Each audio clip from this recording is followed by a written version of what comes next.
So, Jim, I'm going to give you the honors of introducing our next guest. We're being joined by our friend RICHminiter, whose new book, Leading from Behind, is causing quite a stir. It's not even out yet on the bookshelves. It's available for pre-order on Amazon. And already, you've seen it reported on, you've seen it on the Drudge Report, you've seen it wherever you go, exposing that in particular, that the bin Laden raid may have been less an act of steely-eyed leadership than advertised. Rich, welcome to the show. Why don't you tell us all about it?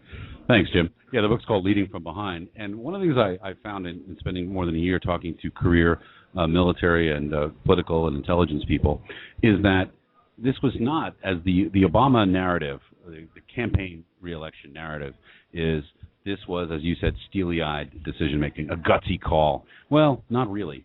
Actually, this was we found that there was at least 3 stops and stalls and other stutters here in which the bin Laden raid was canceled 3 times, once in January, once in February, and the third time in March 2011.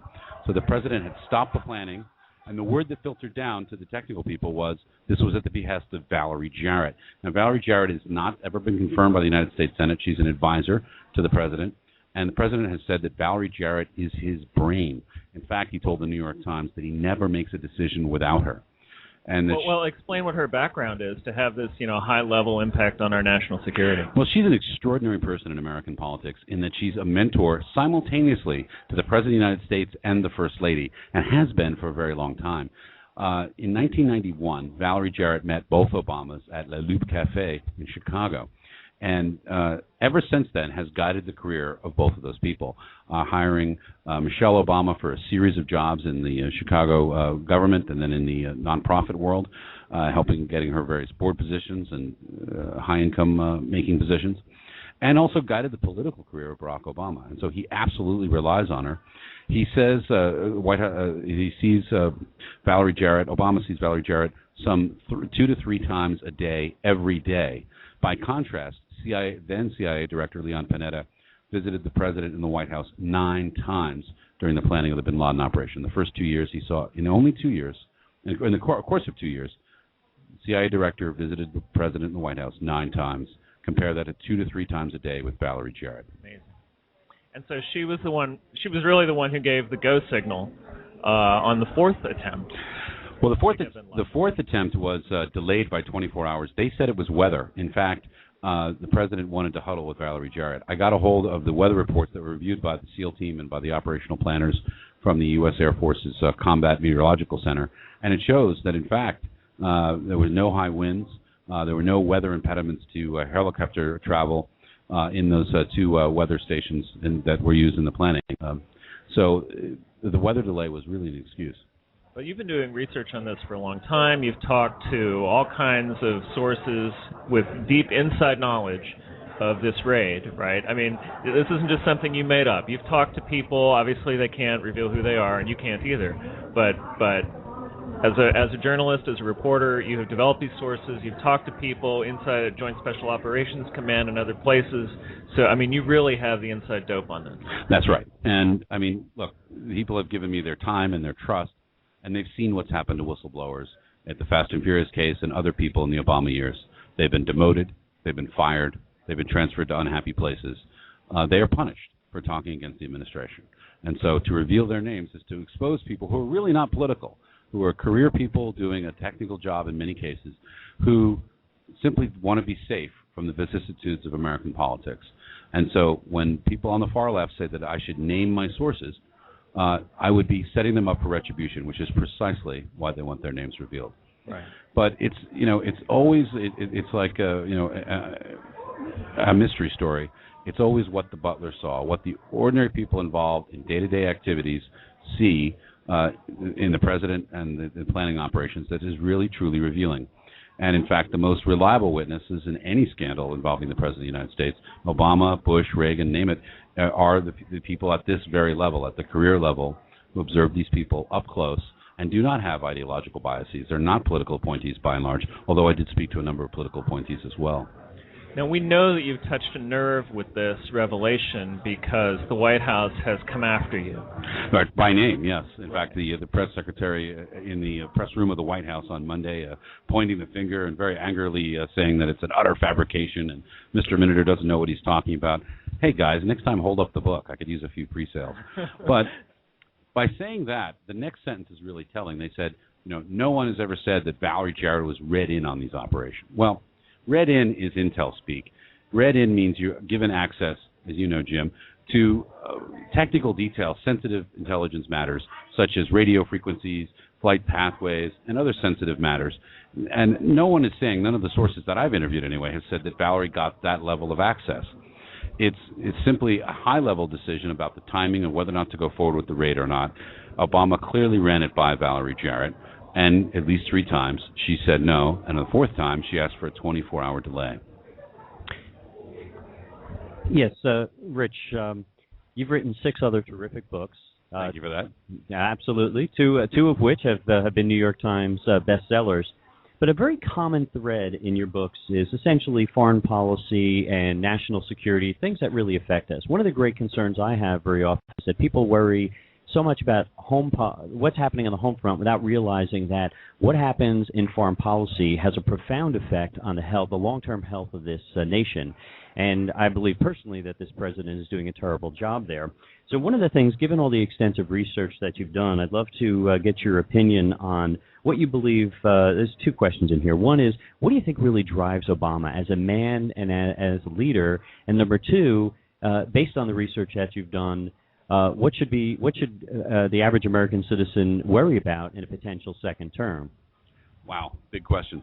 Well, first of all, this is really, Leading from Behind is really not a book about foreign policy. It is an enormous 20,000-word chapter on the bin Laden raid where I uncovered a lot of new information. But I look at 6 key decisions of the Obama years. The question I started off asking with Leading from Behind was, what kind of a leader is he? Essentially, if you owned a small business and Barack Obama was the manager of that business, would you promote him, would you fire him, would you keep him in place? And so it's a question of what kind of a manager he is, what kind of a leader is he? So I looked at 6 key decisions. One of them is Obamacare. Another is budget negotiations with House Republicans. The third is our relations with Israel, and so on. Fast and Furious is a chapter. And I found new information in all of these areas. I'm embargoed until August 21st when the book hits the shelves in bookstores. But the bin Laden raid is just a foretaste. In fact, it's not the biggest scoop in the book, I promise you. Excellent. Can you give us a quick insight into the name? The name itself sort of speaks volumes of maybe your takeaway. Was there anything in particular that led to that name? Yes. Partly it was a New Yorker magazine article which referred to his leadership style as leading from behind based on an Obama administration source. I believe I've talked to the same source. They haven't named their source either. But the bigger question is, since the late 1960s, the liberal wing of the Democratic Party has been very uncomfortable with an aggressive role as America as a superpower. And they really think that America ought to be more humble, not to take a lead, to let the United Nations, to let our allies in Europe and elsewhere drive how we affect world events. And we have unique capabilities. If the United States does not take use its pivotal power to shape world events, other powers, China, Russia, the Arab world, will shape events against us. So either you're actively in the game fighting for America's interest or you're ignoring it. And of course we see the same thing at home, where liberals are much more comfortable being aggressive in our economy. Maybe General Motors is a classic example, Boeing in South Carolina is another, in which they're far more happy being aggressive at home when in fact the opposite would probably be more effective. I'm not sure if this was this week or last week, but the president met for the first time this year with his cabinet. And it was very interesting because he's very busy campaigning since he took office, by the way. It's not just in the recent campaign cycle. But and golfing.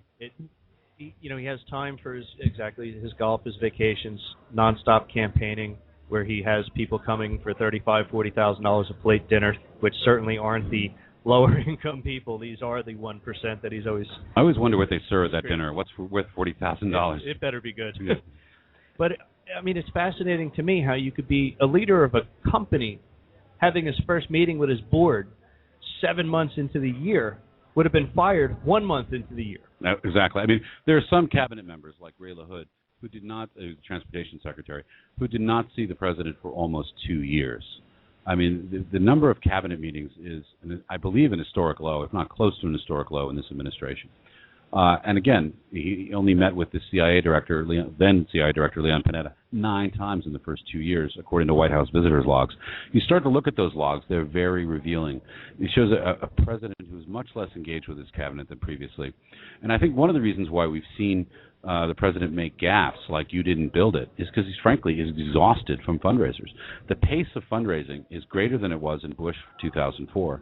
In fact, this might be the busiest presidential fundraising season ever for any president. It certainly looks to be that way. I haven't taken a conclusive look at this, but that's certainly how the numbers are shaping up. And why is that? Because it turns out the Obama campaign, just like the Obama administration, is spending far more money than it's taking in. And so the burn rate is enormous. Well, I just have to add to this. He's not just leading from behind. In many cases, there's just no leadership. Well, that's a political question, but I will say this, that the leadership style we've seen from this president is someone who we've not seen a president like this since Woodrow Wilson, someone who is really an academic, who has no executive experience. If you look at Barack Obama's entire political career, it was either at the law professor's lectern or at the committee table. He never led anything, and now he's thrust into the biggest executive position in the world, and he's simply just not used to it. Now, Rich, you mentioned earlier that you have a new venture in investigative journalism that you're getting into. Do you want to tell us about that a little bit? Oh, we're going to make an announcement about that in August, toward the end of August. Yeah, but something big. Something big, yes. We're going to be doing some very interesting investigative reporting, not on our website, but in partnership with mainstream media.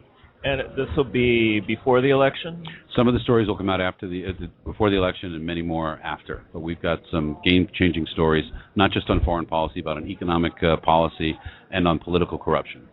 So there will be some scoops to come sometime in the fall before the election that could potentially have an impact on the election. Yeah, this book, Leading from Behind, is crowded with scoops, but then there's a few more in the project that we're going to be announcing soon. Oh, that's fantastic. So I love digging stuff up. I got into this business, old-fashioned journalism, because I'm curious. I just want to find out how the world works and what's really going on. Oh, well, when you find out, let everybody know, because it doesn't seem to be working very well these days. Piling on POTUS is a relatively easy game to play, which I'm, sad to say, but it's relatively easy. So, in the interest of fairness, has there been anything that surprised you in your research that you would say was positive about the president? Absolutely. I mean, I think the increase in drone strikes, it's better than doing nothing. Drone strikes have tripled in the Obama years, so we're killing far more Al-Qaeda leaders than we did in the Bush years on a year-to-year basis. That was a surprise. The handling of the euro crisis is, by the Obama administration, frankly, far better than one would have expected, and about as well as one could expect, given the fundamental problems with the euro. And there are others. Well, I guess that's one way he can keep people out of Guantanamo, right? Just blow them up. Oh, that's actually true, though. I was talking recently to somebody who's active in detainee affairs with the Department of Justice, and that source said to me that one of the reasons why the Obama administration likes the drone strikes is they don't have to deal with detainees.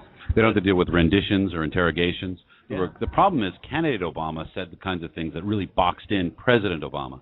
So if you're against rendition, capturing people overseas and bringing them here without an extradition treaty or agreement, if you're against holding detainees and questioning them, including using waterboarding, there's not much less to do other than kill them. And why it's kinder to kill them than it is to talk to them is a mystery to me. I think it does appeal to the president's style, though. I mean, it's much easier to just make a decision to kill somebody by remote control, press a button. He doesn't have to worry about it. No fuss, no muss.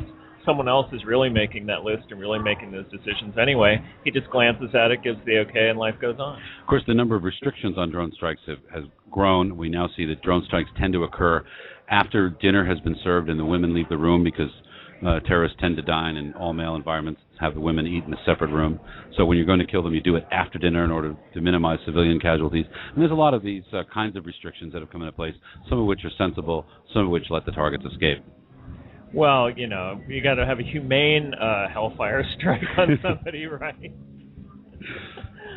What else can we look forward to? So we're going to have game-changing scoops. We got this bestseller to be in the works, if it isn't already. I mean, it's going to be, right? We know that. Well, the book Leading from Behind is certainly getting a lot of attention. I mean, Rush has been mentioning it a number of times. So it's Sean Hannity on TV.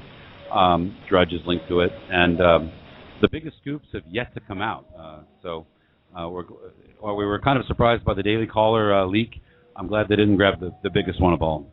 That sounds like we should. That sounds like we're going to have to schedule you for a few more shows. It sounds like some interesting stuff is coming. Fantastic. Well, thanks to RICHminiter for joining us here today. It sounds like there's going to be more to come, and I'm sure everybody out there is going to be hearing a lot more from Rich. Thanks, guys. Really appreciate being on. Thank you very much.